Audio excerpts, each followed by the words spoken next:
Hello दोस्तों, नमस्कार। स्वागत है आपका आपके यूट्यूब चैनल एग्ज़ाम 91 पे। तो कैसे हैं दोस्तों? पेपर की डेट आ चुकी है। बिल्कुल आपको चीज़ें मैंने पहले भी कहा था कि पेपर की डेट जैसे ही आ जाएगी मैं चीज़ों को बढ़ा दूंगा, आपको ज़्यादा से ज़्यादा चीज़ें प्रोवाइड करा दूंगा जिससे आपको ज़्यादा चीज़ें मिल सकें। और ख़ासकर वो चीज़ें आपको ज़्यादा दी जाएंगी जो आपको समझ में आती हैं और उन पे नंबर बनाए जा सकते हैं, तो वो चीज़ें ज़्यादा दी जाएंगी। हिंदी में मैं आपको अब कुछ चीज़ें ऐसी प्रोवाइड कराऊंगा जैसे कि अलंकार हो गए, समास हो गए, इनके कुछ ऐसे बहुविकल्पी होंगे जो आपके लिए इम्पोर्टेंट होंगे, वो आपको मैं प्रोवाइड करा दूंगा। ठीक है? तो और जो भी चीज़ें नहीं समझ में आएंगी वो भी मैं एक्सप्लेन कर दूंगा, आप उसके लिए निश्चिंत रहिए। उसके बाद में आपको उसके अलावा कुछ भी देखने को बाहर से नहीं आएगा। ठीक है? चलिए तो क्वेश्चन स्टार्ट करते हैं। यहाँ पे क्या लिखा हुआ, भारत में वैदिक सभ्यता नदी के किनारे विकसित हुई, यानी कि किस नदी के किनारे विकसित हुई? तापी, गोदावरी, नर्मदा और सरस्वती। ये सरस्वती नदी के किनारे विकसित हुई। ऋग्वेद में जो है सरस्वती नदी को नदियों की अग्रवती यानी कि नदियों की माता, नदी माता, वाणी, प्रार्थना एवं कविता की देवी, बुद्धि को तीव्र करने वाली और संगीत की प्रेरणादायी कहा गया है। चलो फिर आगे देखेंगे। भीम बेटका के रॉक शेल्टर्स की तलहटी में स्थित है। किसकी तलहटी में? तो ये पश्चिमी घाट के हैं, अरावली रेंज में, विंध्य रेंज में है, पूर्वी रेंज में। तो ये विंध्य रेंज में आपको इनके जो ये विंध्य रेंज जो है, जो भीम बेटका जो गुफाएं हैं, ये भारत के मध्य प्रदेश में है। ठीक है? और ये मध्य प्रदेश में एक रायसेना जिला पड़ेगा, ये वहाँ पे हैं। और ये गुफाएं चारों तरफ से विंध्य पर्वत जो है उससे घिरी हुई हैं। चलिए 28 नंबर देखेंगे क्या लिखा हुआ है। 1857 के विद्रोह के दौरान बहादुर शाह ने किसे साहब ए आलम बहादुर का जो है खिताब दिया था। ठीक है? और 1857 में कौन सा विद्रोह था? तो ये सैनिक विद्रोह था। कब आया था? तो 10 मई 1857 को आया था। ठीक है? कहाँ से शुरू हुआ था? तो मेरठ से शुरू हुआ था। ठीक, ये याद रखना। तो किसको ये नाम दिया गया था? कौन सा? साहब ए आलम बहादुर। तो ये दिया गया था बख्त खान को। ठीक है? चलिए आगे बढ़ेंगे।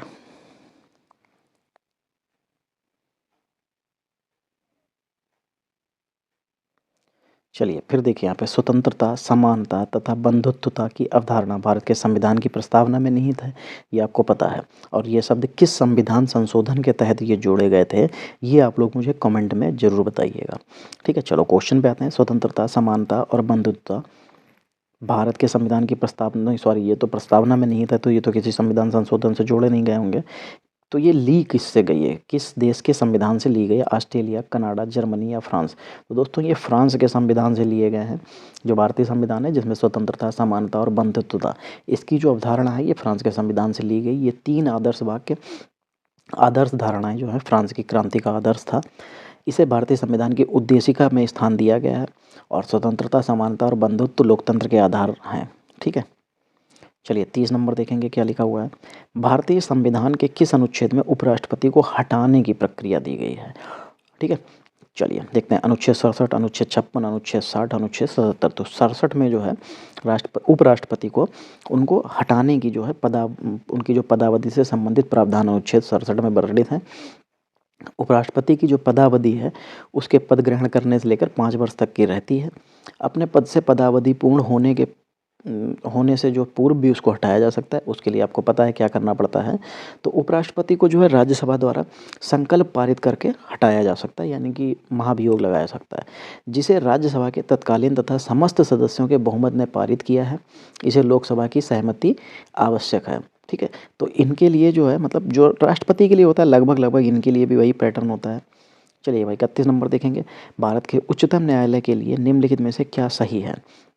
अच्छा था, संघीय न्यायालय, अपील न्यायालय, संविधान का रक्षक, सारे विकल्प सही। तो बिल्कुल ये भारत के संविधान जो उच्चतम न्यायालय है, संघीय न्यायालय, फेडरल कोर्ट होता है, कोर्ट ऑफ अपील होता है, जो गार्जियन ऑफ द कॉन्स्टिट्यूशन ये भी होता है, और ऑल ऑफ दी, यानी कि ये सभी सही हो जाएंगे फिर तो।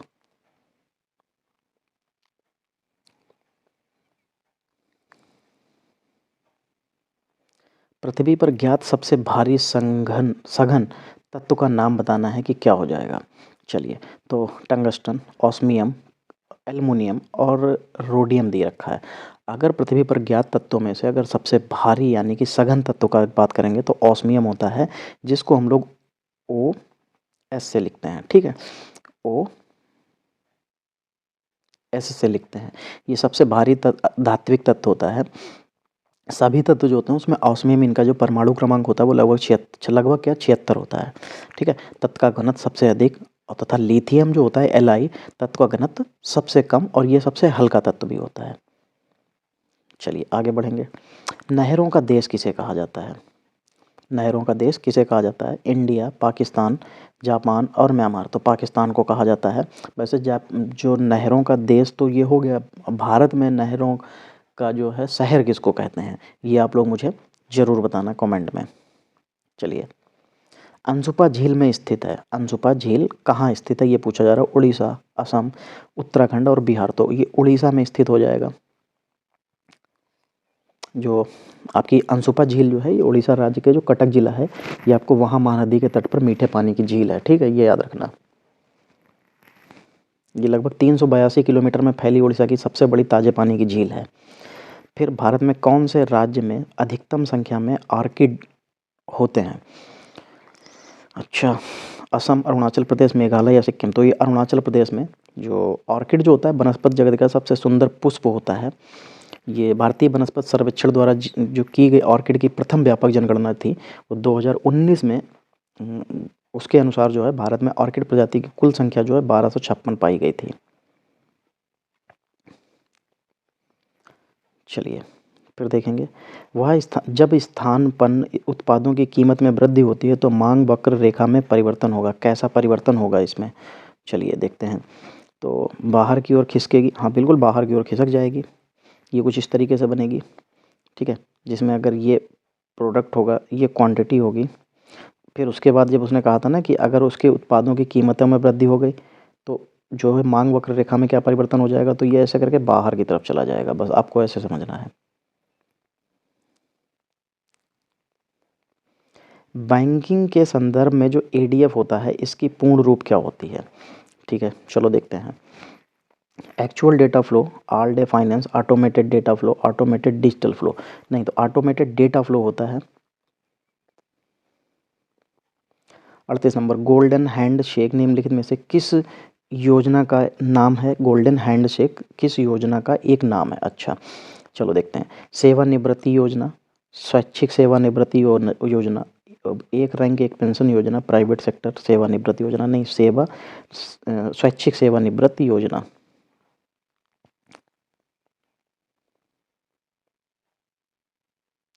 महासागर की गहराई को मापने के लिए जो उपकरण उपयोग किया जाता है वो कौन सा होता है?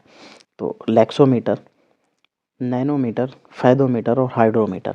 तो फैदोमीटर होता है समुद्र की गहराई मापने के लिए इस्तेमाल किया जाता है। चलिए 40 नंबर, वातावरण के भीतर क्षैतिज ऊष्मा अंतरण को क्या कहते हैं? वातावरण के भीतर क्षैतिज ऊष्मा अंतरण को क्या कहा जाता है?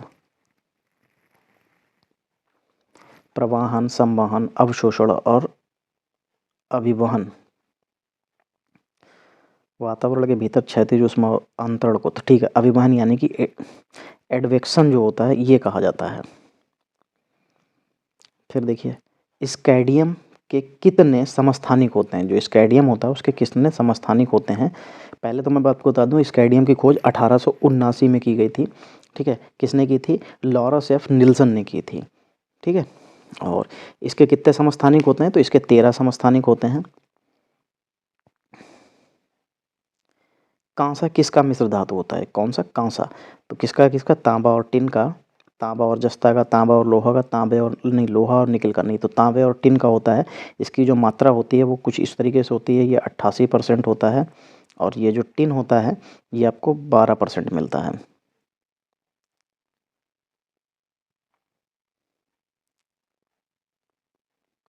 उस ऊतक का नाम बताइए जो किसी पौधे के विभिन्न भागों में भोजन पहुंचाता है। तो भोजन पहुंचाने का जो काम होता है वो किसका होता है? तो देखो दोस्तों, जो इसमें अच्छा ऑप्शन देखते हैं, फ्लोएम और जाइलम दोनों देखें। हाँ ठीक है, फ्लोएम, जाइलम, पैर पैरेन्काइमा, स्कैलरे नकाइमा। तो देखो, जो पौधे होते हैं ये जाइलम जल लेते हैं, जाइलम का काम होता है जल पहुंचाना, तो जल के माध्यम से ये लोग, और फ्लोएम का काम होता है खाना पहुंचाना। तो जल पूरे पेड़ में जो जल की आवश्यकता को जो पूर्ति करता है वो जाइलम होता है और खाना पहुंचाता है फ्लोएम। एक सर्वदाता का ब्लड ग्रुप क्या होता है? तो सर्वदाता होता है AO। ये क्वेश्चन अभी NBRI वाला जो GS में भिजवाऊंगा कल आपको, तो उसमें आप देखना कि जो NBRI में GS में पूछा गया तो उसमें भी ये क्वेश्चन आया था। खैर उस बच्चे ने गलत कर दिया है। उसमें पूछा था कि एक सर्वदाता, ठीक है, उसका कुछ और इसके थोड़ा सा शब्द चिन्ह था। एक सर्वदाता निम्नलिखित में से कौन सा ब्लड ग्रुप होता है? तो वहाँ पे AB positive, AB negative, O positive और O निगेटिव दे रखा था। तो याद रखना O पॉजिटिव होता है सर्वदाता, निगेटिव नहीं काउंट किया जाता है इसमें। अगर आपको पॉजिटिव और निगेटिव के साथ में दे दे तो आप हमेशा क्या लगाएंगे? पॉजिटिव लगाएंगे। ठीक,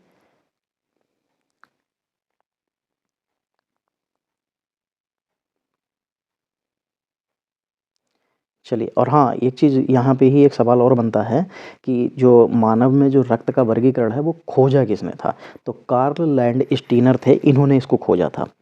ठीक है, चलिए। AB को सर्वग्राही कहा जाता है, AB को जो है सर्वग्राही। निम्नलिखित में से कौन सा विकल्प अलग है? अच्छा, लिनक्स, विंडोज़ 98, C++ और विंडोज़ 7। तो देखो लिनक्स आपका OS है, ऐसे लिख लीजिएगा OS। ये भी OS है और ये भी OS है। और ये क्या है? ये लैंग्वेज है।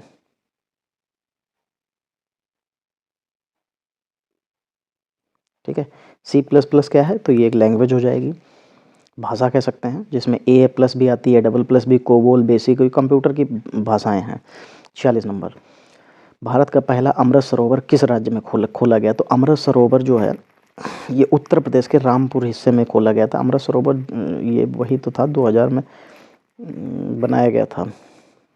हाँ बिल्कुल, ये ऐसे लिख लीजिएगा, रामपुर। ठीक, रामपुर का जो है पटवई था, वहाँ पे जो है भारत में पहला अमृत सरोवर बनाया गया था। इसका जो अमृत सरोवर मिशन है 24 अप्रैल 2022 को जल संरक्षण के लिए शुरू किया गया था। इसके अंतर्गत प्रत्येक जिले में 75 जल निकायों का विकास और मरम्मत किया जाना था। मिशन अमृत सरोवर को 15 अगस्त 2023 तक को पूरा किया जाना था। ठीक है, चलिए आगे बढ़ेंगे। लास्ट के ये क्वेश्चंस बचे हैं, इनको भी फ्री करते हैं। 17वां प्रवासी भारतीय दिवस 2023 का आयोजन कहाँ किया गया? कहाँ किया गया था? तो जनवरी के मध्य में जो है इंदौर जो मध्य प्रदेश है, तो इंदौर उसमें किया गया था। ठीक है, चलिए। 48 नंबर, नामित रामसर स्थलों के संदर्भ में कौन सा युग्म सही नहीं है? नामित रामसर स्थलों के संदर्भ में कौन सा युग्म सही नहीं है? अच्छा, सिरपुर आर्द्रभूमि मध्य प्रदेश, रातकोसिया गार्ज उड़ीसा, रंगनाथिट्टू पक्षी अभयारण्य तमिलनाडु, नंदा झील गोवा। क्या था? नए नामित रामसर स्थलों के संदर्भ में कौन सा युग्म सही नहीं है? अच्छा, तो ये फिर ये सही नहीं हो जाएगा, क्योंकि जो रंगनाथिट्टू पक्षी अभयारण्य कर्नाटक के मंड्या जिले में स्थित है, तमिलनाडु में नहीं। ठीक है, तो मैं यहाँ पे आगे इसके लिए अंडरलाइन कर देता हूँ और इसके लिए आपको यहाँ पे क्या लिख लेना पड़ेगा? ऐसे करके कर्नाटक लिख लेना।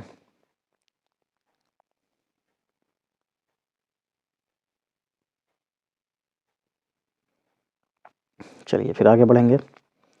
क्या लिखा हुआ है? शांघाई सहयोग संगठन SCO क्षेत्र की पहली पर्यटन और सांस्कृतिक राजधानी 2022-23 के रूप में किस शहर को चुना गया है? तो ये वाराणसी को खैर चुना गया है। अब तो खैर आप लोग अभी करंट 2024 की मैंने काफ़ी पढ़ा दिया, अब 2024 की पढ़ लेना, ये 2023 की है। चलिए फिर क्या लिखा हुआ? 7 जुलाई 2022 को संयुक्त राष्ट्र सतत विकास लक्ष्य सूचकांक 2022 जारी किया गया। इस सतत विकास सूचकांक 2022 में भारत का कौन सा स्थान था? कोई इंपॉर्टेंट नहीं है, 121। आप अभी नया वाला करंट वाला देख लेना। स्टैटिक जीके में कुछ टॉपिक्स अभी आपके बचे हुए थे, वो भी आपको कंप्लीट कराने हैं। वो मैं आपको अब धीरे धीरे कंप्लीट करा दूंगा, क्योंकि बीच में आप लोग भी गायब हो गए थे। आप लोग तो ऐसे गायब हुए थे, आप लोग कुछ पढ़ ही नहीं रहे थे। कोई वीडियो डाला जा रहा था, 100 से 150 व्यू पहुँचना बहुत मुश्किल हो गए थे। लेकिन अब वो जो है, अब आप लोग भी फ्लो में आए हैं क्योंकि पेपर आ गया है, तो आपको बिल्कुल अब प्रोवाइड करा दिए जाएंगे वो सारे के सारे टॉपिक्स। चलिए आज की क्लास यहीं तक रखेंगे, मिलेंगे अगली क्लास में, तब तक के लिए जय हिंद।